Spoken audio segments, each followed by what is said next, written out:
আল্লাহ মালাকুল মাউত কে বলবেন, মালাকুল মাউত কি অবস্থা? বলবে সব শেষ। মাইয়াপ্পা, কে বাকি? মালাকুল মাউত বলবে জিনেরা বাকি, যাদেরকে দেখা যায় না। আল্লাহ বলবেন জিনদেরকেও শেষ করে ফেলো, রুহু কবজ করো। মালাকুল মাউত আজরাইল জিনদের রুহু কবজ করবে। আল্লাহ এবার জিজ্ঞেস করবে, ইয়া মালাকাল মাউত আখবিরনি মাইয়াপ্পা, এবার বলো আর কে বাকি? মালাকুল মাউত বলবে, আল্লাহ মানুষগুলো সব শেষ, জিনগুলাও শেষ, এবার বাকি ইবলিস শয়তান। কে বাকি? ইবলিসরেও শেষ করো, ইবলিসও শেষ। আল্লাহ আবার জিজ্ঞেস করবেন, ইয়া মালাকাল মাউতি মাইয়াব্বা, আর কে বেঁচে আছে বলো?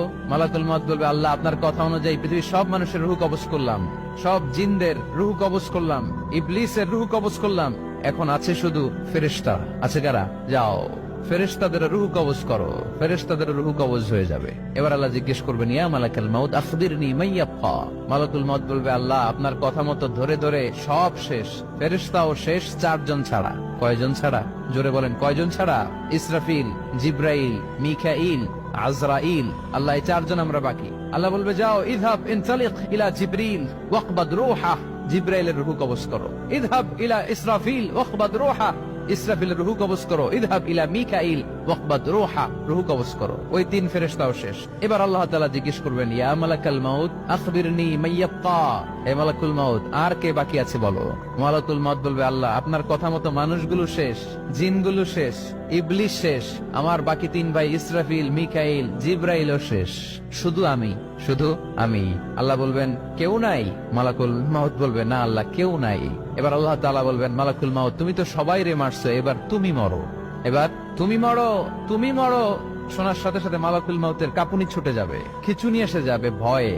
আল্লাহ বলবেন, কাঁপুনি দিয়ে তো লাভ নাই, কারণ কুল্লু নাফসিন যায়িকাতুল। রব্বুল আলামিন বলবেন, মালাকুল মাউত কেঁদো না, এটাই দুনিয়ার বিধান, আমি আল্লাহর দেয়া বিধান, এটাই জন্মালেই মরতে হয়। যাও জান্নাত জাহান্নামের মাঝখানে একটা জায়গা আছে, জায়গাটার নাম হলো আরাফ। এই আরাফের মধ্যখানে যে দাঁড়াও, ওখানে যে মালাকুল মাউত কাঁপতে থাকবে।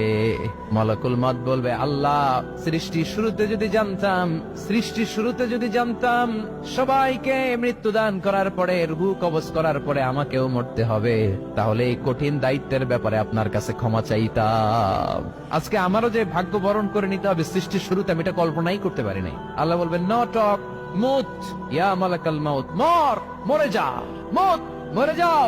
বলার সাথে সাথে মালাকুল মাউত এক বিকট চিৎকার হাঁকিয়ে মরে যাবে। মালাকুল মাউতের চিৎকারটা সেদিন এত ভয়ঙ্কর হবে, বিষ্ণু ইসা ইসলাম বলেন, ওই চিৎকারের আওয়াজ যদি পৃথিবীর মানুষেরা কান দিয়ে শুনতে পেত, তাহলে কিয়ামত সংগঠিত হওয়ার জন্য আলাদা করে ইসরাফিলের সিঙ্গার প্রয়োজন হতো না। ওই চিৎকারের আওয়াজে প্রতিটা মানুষ কানের পর্দা ফেটে ওই জায়গায় লাশ হয়ে পড়ে যেত। এবার ডানে বায়ে সামনে পেছনে উপরে নিচে কেউ নাই, একজন ছাড়া। জোরে বলতে হবে, তিনি কে?